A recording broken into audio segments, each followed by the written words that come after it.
Hello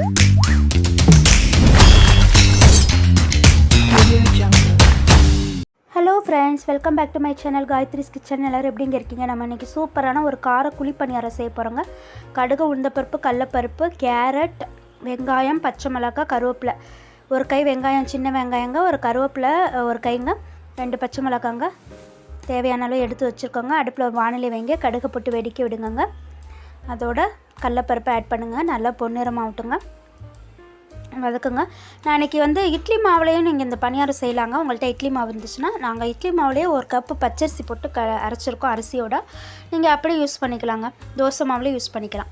அதோட கருவேப்பிலை, பச்சை மிளகாய், 2 பச்சை மிளகாய் காரத்துக்கு ஏற்ற மாதிரி போட்டு வதக்கிக்கோங்க. அதில் கேரட் ஒரு கப்பில் நிறையா திருவி வச்சுருக்கோங்க. நல்லா டேஸ்ட்டாக இருக்குங்க. அந்த மாதிரி கேரட் நல்லா திருவி போட்டு செஞ்சு பாருங்களேன்.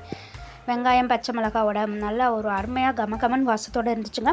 மாவில் கொட்டுங்க. நான் சொன்ன மாவில் இட்லி மாவாக இருந்தாலும் சரி, நீங்கள் பணியாரத்துக்குன்னு தனியாக அரைச்சி வச்சுருந்தாலும் சரிங்க, தோசை மாவாக இருந்தாலும் சரி, ரொம்ப தண்ணியாக இல்லாமல் பார்த்துக்கோங்க. மாவு கொஞ்சம் ஒரு மீடியம் பதத்துக்கு, ஊற்றுற பதத்துக்கு இருக்கணும்.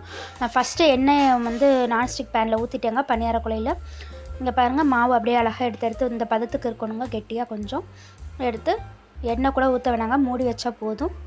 ஒரு 5 நிமிஷம் கழித்து வெந்ததுக்கப்புறம் எடுத்து பெரட்டி போட்டு சிம்லே வைங்க. திருப்பி ஒரு 5 நிமிஷம் பெரட்டி போட்டிங்கன்னா சூப்பரான நம்ம குழிப்பணியாரம் கமகமன் கார குழிப்பணியாரம் ரெடி ஆயிடுச்சுங்க. இதோட தொட்டுக்க என்னன்னு பார்த்தீங்கன்னா, ஒரு அருமையான கொத்தமல்லி சட்னிங்க. அதாங்க ரெடி பண்ண போகிறோம். கொத்தமல்லி சட்னினா கொஞ்சம் கொத்தமல்லி, கொஞ்சம் புதினா, கொஞ்சம் கருவேப்பிலை, கொஞ்சம் அள்ளி போட்டுக்கோங்க. உங்களுக்கு தேவையான அளவு 2 பச்சை மிளகாய், கொஞ்சம் இஞ்சி, புளி, தேங்காய், சின்ன வெங்காயங்க. அடுப்பில் ஒரு பேன் வச்சுக்கோங்க. சின்ன வெங்காயம் ஒரு 4-5 பல் எடுத்துக்கோங்க. அதோட நல்லா தேங்காய் ஒரு கை திருவி வச்சுக்கோங்க. எண்ணெயை ஊற்றி அதில் வெங்காயத்தை போட்டு வதக்குங்க. அவ்வளோ டேஸ்ட்டாக அருமையாக இருந்துச்சுங்க. அந்த சட்னி கார சட்னி தான், தக்காளி சட்னியோடு சாப்பிட்லாங்க பணியாரம். இந்த சட்னி ட்ரை பண்ணி பாருங்கள், அவ்வளோ அப்படியே டேஸ்ட்டாக இருந்துச்சுங்க. புதினா, கருவேப்பிலை, கொத்தமல்லி 3 கொஞ்சம் ஆட் பண்ணிங்கன்னா நம்ம கமகமான வாசத்தோடு இருக்குங்க. அதுக்கப்புறம் கருப்பு உளுந்து சேர்த்துருக்காங்க. நான் முன்னாடி சொல்ல மறந்துட்டேன். கருப்பு உளுந்து உடம்புக்கு ரொம்ப நல்லதுங்க. கருப்பு தோல் உள்ளே உளுந்துங்க. அங்கே பாருங்கள், அது அப்படியே அதோடு வறுத்துக்கோங்க. நல்ல வாசமாக இருக்குங்க. பச்சை மிளகாய் ஆட் பண்ணுங்க. அரை துண்டு இஞ்சிங்க, கொஞ்சோண்டு புளிங்க, எலுமிச்சளவோட கொஞ்சமாக புளிங்க சேர்த்துக்க அளவு பார்த்துக்கோங்க.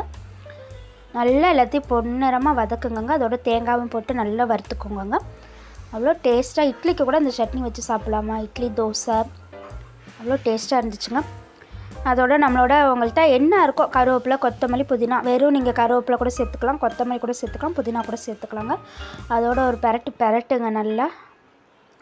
இப்போ பாருங்கள், வதக்கிறப்பே அப்படி ஒரு வாசங்க. நல்லா வதக்கிக்கோங்க. அருமையான சைட் டிஷ்ஷோட அருமையான பணியாரங்க, கார பணியாரம். அதை நல்லா ஆறணுன்னா ஒரு பேஸ்ட்டாக அரைச்சி கடுகு, உளுந்தம்பருப்பை போட்டு தாளிச்சுக்கோங்க. அந்த கிளிப்பிங் மிஸ் ஆயிடுச்சு, கடுகு, உளுந்தம்பருப்பு போட்டு தாளிக்கிறது.